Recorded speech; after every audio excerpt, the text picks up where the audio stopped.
welcome to a tour of the all-new VW Golf variant, here in the 8th generation, the new Golf Estate.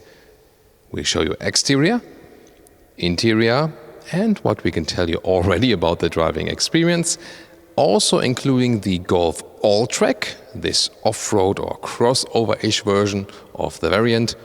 Everything in this video, and now join us in Full HD, full screen and full length. Let's go.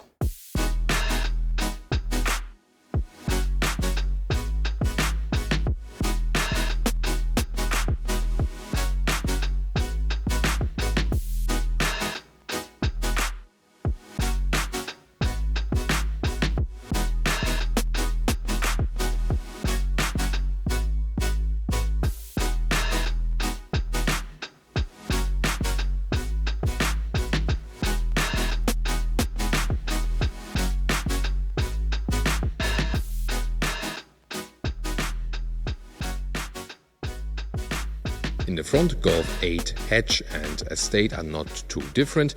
You can see here the headlamp design is like upside down if you compare it to the previous generation. The daytime running light is very beautifully integrated here with the light strip in the middle part, then also here the signature there. Main headlamp unit LED standard, and an optional, the so-called IQ light, that's the matrix LED for elaborated high beam functions. This vehicle is also the R line. The variant, the Estate, is available in Life, Style and R-Line trims so far, and also in the Alltrack trim. The R-Line here with the sporty accentuations, stronger lower bumper. This car is also additionally equipped with the black package. That means that we have shiny black elements here, where you would otherwise have a mix of chrome and more, simple black elements. But here then all the high gloss black at the exterior for a very strong look. The length is at 4.63 meters, 15'2" or 182 inches, and that means 8 centimeters or 3 inches longer than the previous generation. So you have, first of all, a gain in wheelbase, and then also a little bit more longer overhang. And this is really interesting because so far hatch and Estate did share the same wheelbase. Now actually the wheelbase here is longer than in the hatch. The Golf 8 variant shares then the same wheelbase with the Seat Leon ST, the Sports Tourer, and also the Skoda Octavia. This will have a massive impact here on the rear legroom. Normal Golf would even start with 15-inch steel wheels, then you go with 16-inch aluminum, 17, 18, 19 would be maximum then for the sports models. This one here at the moment in the R-Line, optional 18-inch. R-Line would start with 17, 18-inch wheels, also in the black design. And once again, this black pack with the high gloss accentuations, then here also in the lower part, so a very strong look. Of course, the difference here of the Estate to the hatch is that we have a continuing roofline here. You can get these roof rails either also in a dark or bright style. And here we also have dark frames around the windows. Again, you can also have it in a different styling.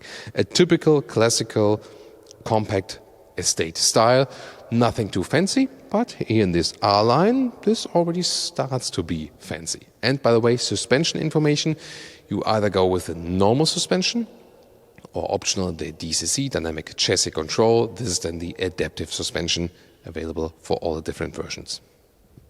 And in the rear, hatch and Estate, once again, not too different. More modern tail lamp design right here.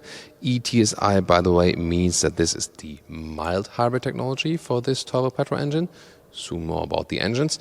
Then the R-Line with the black pack, once again with the shiny black contrast in lower part. And this is here a massive case for the Autogefuehl fake exhaust police. Now about the engines. First of all, here the missing gas strut. You can argue about that, if it's maybe, standard, should be standard for a Golf. But then again, they also say it's better for pedestrian safety, of course, when it's put down, because then there's less resistance from the hood in the front pedestrian crash. Interesting. Then the horsepower range will be some 110 horsepower to probably 320 horsepower then in the Golf R variant, which we also expect. But the usual engines would then be either 1 liter turbo petrol engine, 3-cylinder, 110 horsepower. Then the 1.5 turbo petrol engine, 1.5 liter with the new mild hybrid technology, when you have also the DSG in combination. And then the 2-liter TDI. There is one 150 horsepower version with the all-wheel drive possible, for example, and the Alltrack will exclusively now get a 200 horsepower all-wheel drive version. That again only available for the Alltrack. There will be no CNG or GTI, GTD, GTE for the variant, so a little bit less choice than here for the estate version if you compare it to the hatch.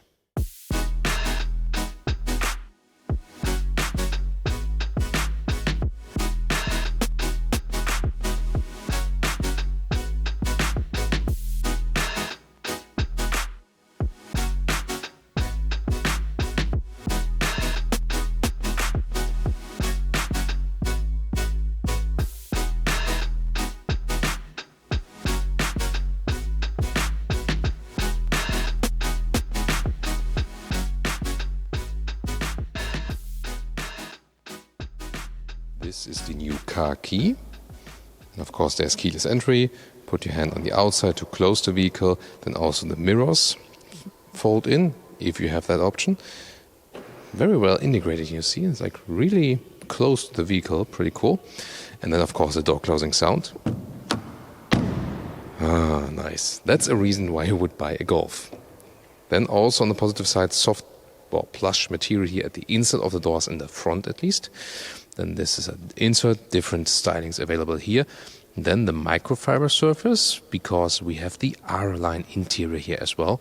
Then reasonable door pockets, that's pretty good. Then new for this Golf 8 generation is this panel design, this black panel design, and soon we'll tell you more about the digital instruments and also the screen on the right. New steering wheel, this again being the R-line means a flat bottom and also perforated sides.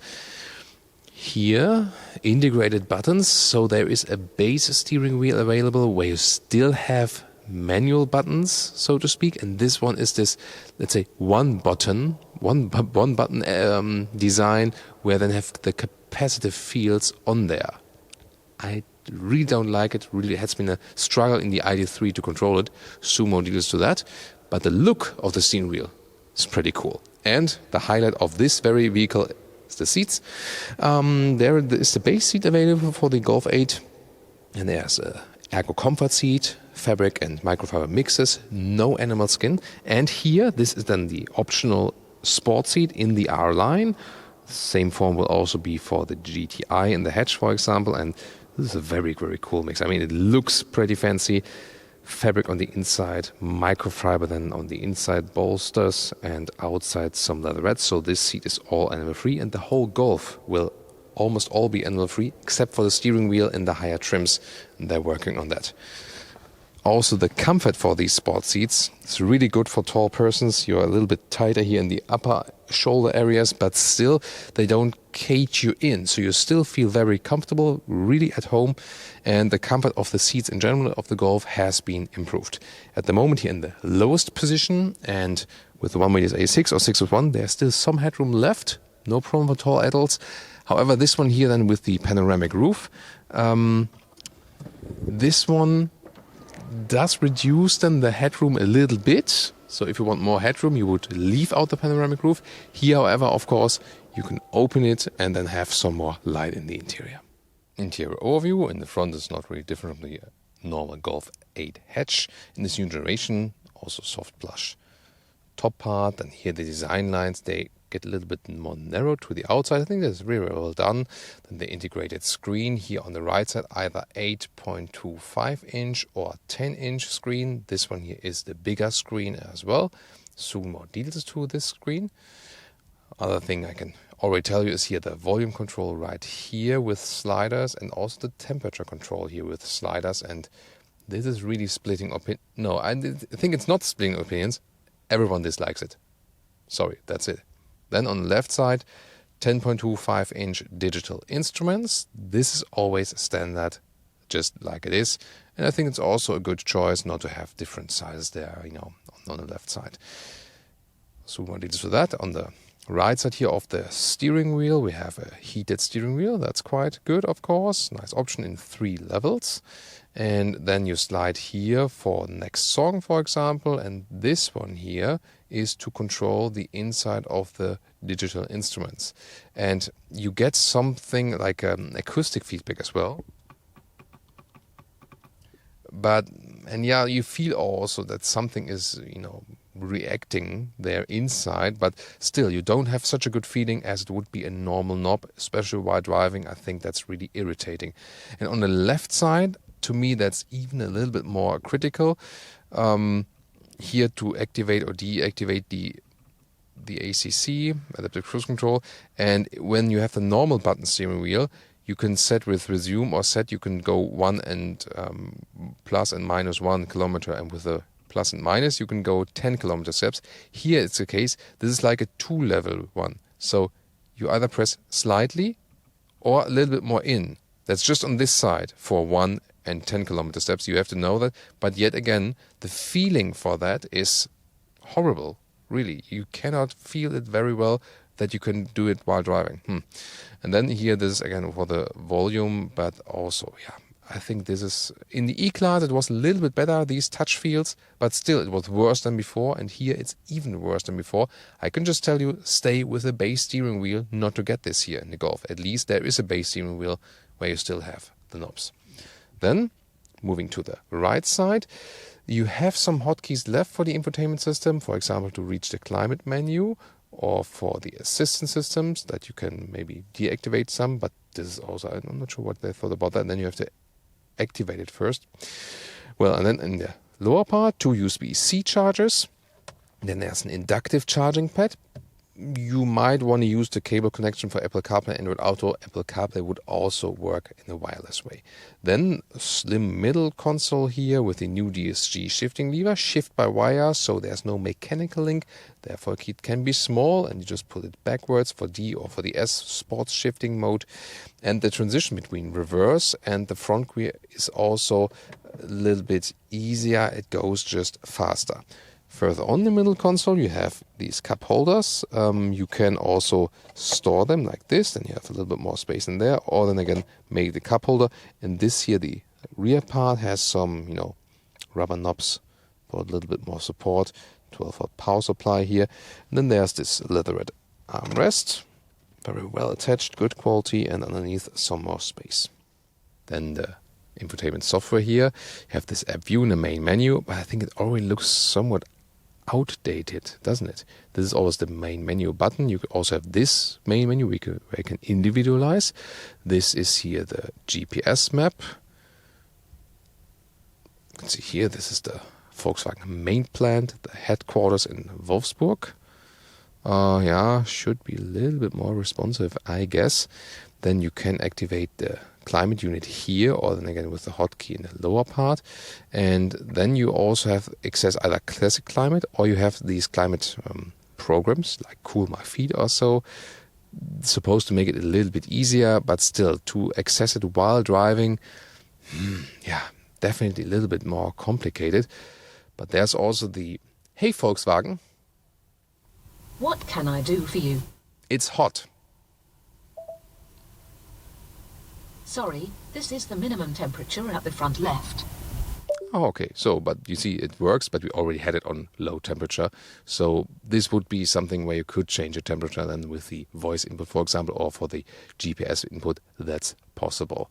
And Apple CarPlay integration, this is well done, goes all the way over the screen like this. And we have the optional Harman Kardon sound system in here. And this is giving a very, very decent sound. Wow. Yeah, we are setting this studio here on fire now. Yeah, okay. Sorry about that.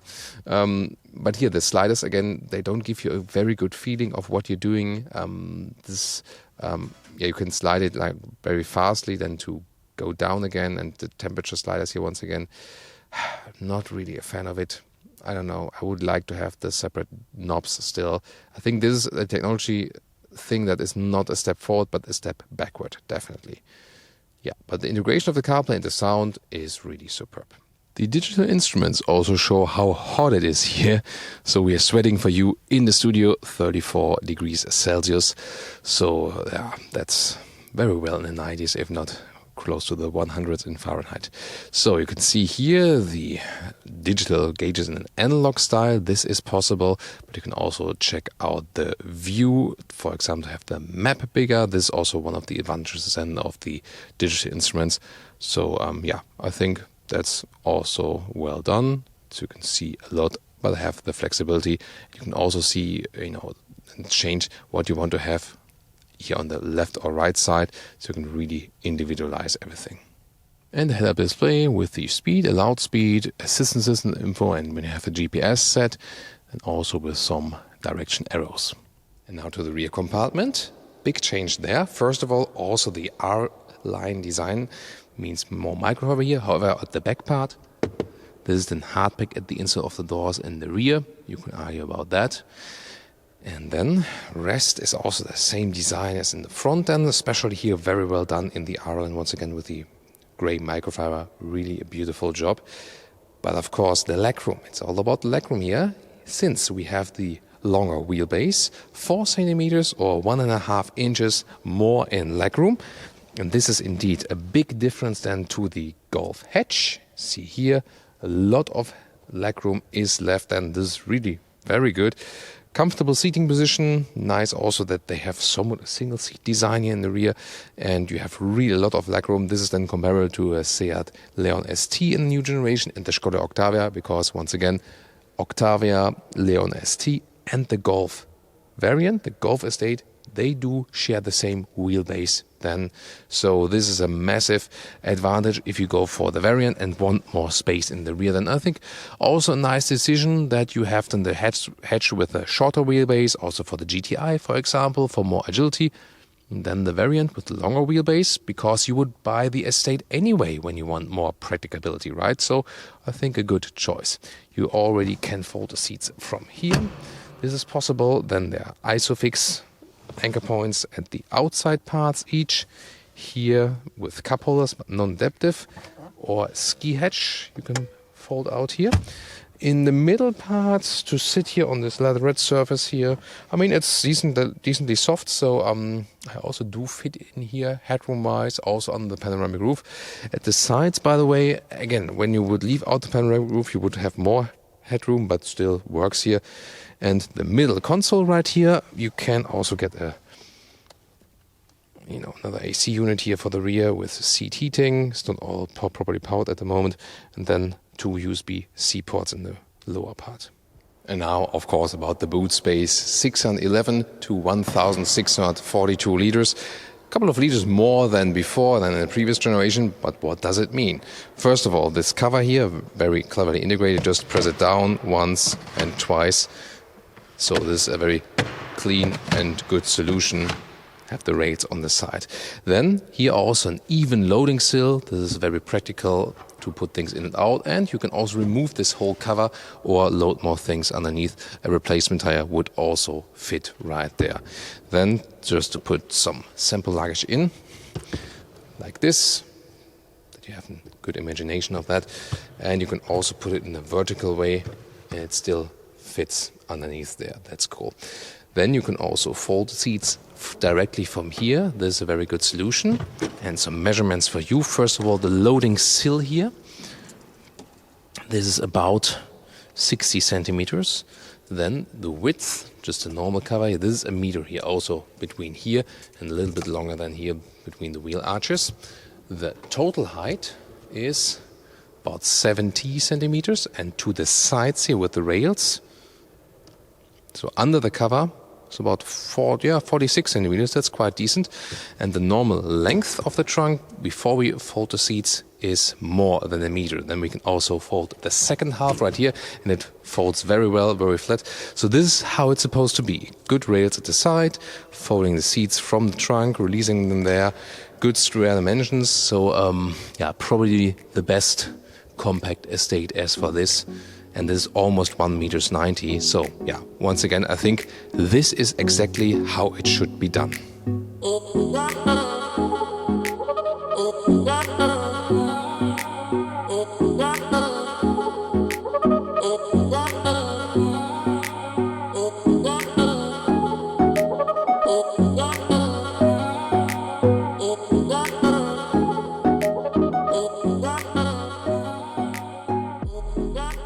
variant, the Golf Estate, will also be once again available here as the Alltrack version. Very interesting off-road look. You can see it here, the contrasting color here all around. Then also, like in the GTI, you have the lower fog lamps. Of course, you're usually not allowed to drive with them, you know, when there's no fog, but maybe just do it. So, and then we can see the daytime running light here, and also this one has the light strip that goes here in a vertical way, so a pretty strong off-road look. And by the way, this car sits 20 millimeters or 2 centimeters higher than the usual one, and also has a cover in the lower part against, you know, some rocks and stuff. 2 times in one review, you can decide from where I enter the stage. Yeah, this time from the rear. You can see here the side profile of the Alltrack, really interesting with the badge right there. Then these are here 18-inch wheels. Fits very well to the car. I think then the crossover wheel arches, this is the classic style, and then some more silver contrast right here in the matte style. And I think these Alltrack or all-road versions, they're called at Audi, they work very well. They give some crossover styling, and again 20 millimeters or 2 centimeters higher the vehicle. So that does give you some more flexibility and some gravel roads and stuff, but of course it's more a little bit, you know, about the visual part of that. And here the new Estate once again works very well here with a strong C-pillar and really sharp and well placed design dropping line, also with this grey color. I think it very well fits here, especially to the Alltrack version. So would this Alltrack be your desired Golf? Tell me in the comments. And more crossover cladding here in the rear, together with, once more, a job for the Autogefuehl fake exhaust police. Because this is, yeah, clearly a fake exhaust graphic. And now the interior of the Alltrack. First of all, we have a bright insert right here. That looks quite good, also feels nice. Why not? And then steering wheel, not too different. More difference in the seats, because these are the special Alltrack seats with a special design. Grey Alcantara, then this Alltrack stamping right here, fabric on the insert, and again the microfiber surface. Really cool, visually, definitely. So that looks quite fancy and would be maybe also one of the reasons to go for the vehicle, to have something more special, something more unique. And of course, I'll also test these seats here. As for the comfort, let's get inside. And you might remember one of the advantages of the new Golf generation is that the seats are actually a little bit more comfortable, and they also make a very good impression. So this middle fabric will also be quite breathable, and the side parts here with the microfiber, they hold you a little bit tighter, so it's really good. So indeed, very good impression from these seats. So yeah, to me this would also be, you know, one of the reasons, definitely. And I really like these all-road, or yeah, in this case all-track versions, all-terrain they're called at Mercedes. So I mean, they're not exactly SUV, but already gives you something more unique, that your car looks a little bit different than a normal variant or a normal Golf Estate.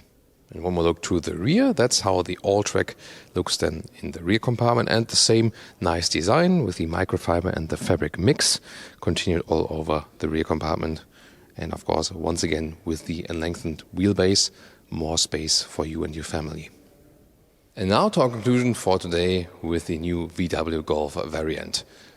Der Golf-Variant, as we say in German. So I think the exterior, and it is quite astonishing, from this new Golf 8 generation, I think that the exterior design works better here for the Estate than for the hatch. So I did prefer the hatch from the Golf 7 generation design-wise, but here I think here for the Estate it works very, very well. Especially and also with the Alltrack version, I think that really looks very, very good. But also here the sporty R-Line, this also definitely has something. Of course, still the evolutionary change on the exterior, not too big, however. Interior, great with the sport seats. Also the Alltrack seats are really good in general. The whole new seat design from the form and from the materials is really top notch. That's, you know, almost all animal free. Better in the comfort definitely, and very high class materials as for that.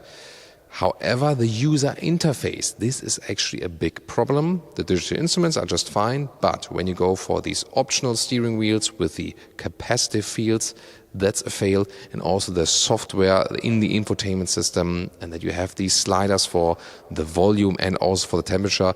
This is just not a step forward, it's a massive step backwards, and that's really a pity because hardware-wise, this is one of the best cars on the market, definitely. They just have a failure in the software, same what we recently found out with the Volkswagen ID.3. I hope they will improve that, at least you can improve software-wise. However, user interface, steering wise, this is also, like a mix between software and hardware, definitely. Then, big news here definitely for the estate because we have more legroom than before now, and this is definitely a very good step ahead. So, when you went for a Golf estate, usually you want to have some more space in the trunk and for your family and so on, or maybe go on holiday. This is now really good legroom here. The exterior-interior relation is really top-notch, so definitely comparable now, also of the same wheelbase now to a Skoda Octavia or to a Seat Leon ST. Also, the Leon ST has also grown in this wheelbase now, so they did the same then for the Golf. So very comfortable also in the rear, very reusable, and also what they did with the trunk, how you control this, everything. This is what they are good at, so and they can do this very well. So I wonder why they didn't keep it, let's say, a little bit more solid also as for the user interface. That would have been better, definitely. Overall, still a very good package. Might still be one of the best estates here in the compact segment on the market. Also driving-wise, what we already know from the hatch, very comfortable because the hardware is so well done, so solid. Good compromise between comfort and sportiness, especially if you go for the optional adaptive suspension. And also what we scored as for fuel economy with the mild hybrid engines, the new mild hybrid engines, the petrols, was already very good in the hatch. This will not be that different in the estate, so we can also expect some good results from that. So soon also tune in to the driving review here of the Golf estate. I hope you enjoyed our tour here for today. And tell us, would you rather go for the R-Line or for the Alltrack we had here today? Let's discuss in the comments. See you next time.